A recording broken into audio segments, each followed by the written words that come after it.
एक घास प्रेमाचा खास तुमच्यासाठी. चला तर थंडीचे दिवस सुरू झाले आहेत आणि अशातच गरम आणि पौष्टिक काहीतरी खावंसं वाटतं. म्हणूनच आज आपण बनवणार आहोत अस्सल महाराष्ट्रीयन आणि पारंपरिक डिश, ती म्हणजे हुलग्याची शेवंती.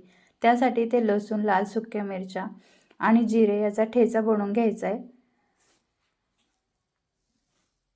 नंतर आपल्याला एका ताटामध्ये हुलग्याचं पीठ घ्यायचं आहे. तर इथे मी 2 वाट्या हुलग्याचं पीठ घेते आणि इथे बाइंडिंगसाठी गव्हाचं पीठ घालायचे. तर अगदी 4 छोटे चमचे गव्हाचं पीठ घालायचे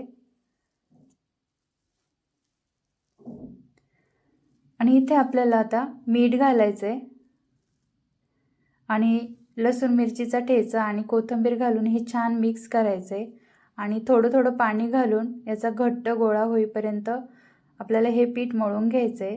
तर लक्षात ठेवा, पीठ जास्त सैल करू नका, नाहीतर शेवंती चांगली ओळली जात नाही. तर छान असा घट्ट गोळा मळून घ्यायचा आहे आणि अगदी 5 मिनिटासाठी हे फक्त आपल्याला भिजत ठेवायचे. नंतर पोळपाटाला थोडंसं तेल लावायचे आणि इथे आपल्याला शेवंती वळायला घ्यायची आहे. तर तुम्ही हे लांबही ठेवू शकता किंवा असे गोलाकार वेडेही देऊ शकता.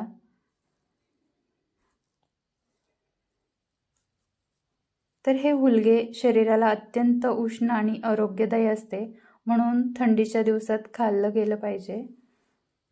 तर अशा पद्धतीने आपण सर्व शेवंती वळून घेऊया.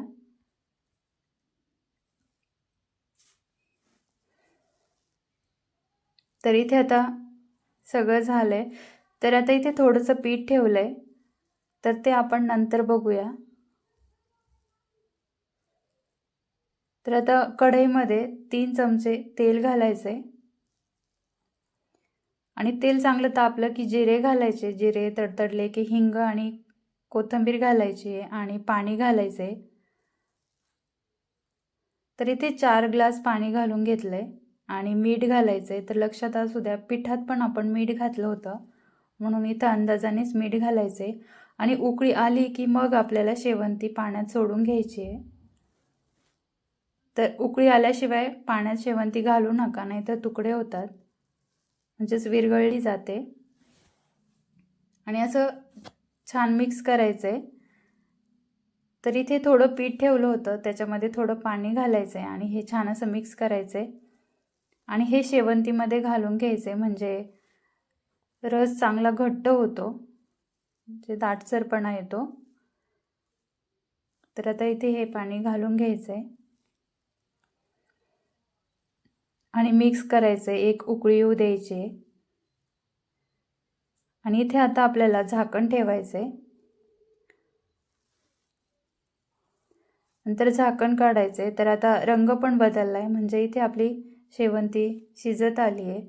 तर इथे आपल्याला 2 चमचे भाजलेल्या दाण्याचा कूट घालायचा आहे आणि कोथिंबीर घालायची आहे आणि 1-2 मिनटासाठी हे चांगलं उकळू द्यायचं आहे. तर अशा प्रकारे आपली गरमागरम आणि झणझणीत हुलग्याची शेवंती आता तयार झाली आहे. तर वरून थोडं तूप टाकलं की याची चव अजून वाढते.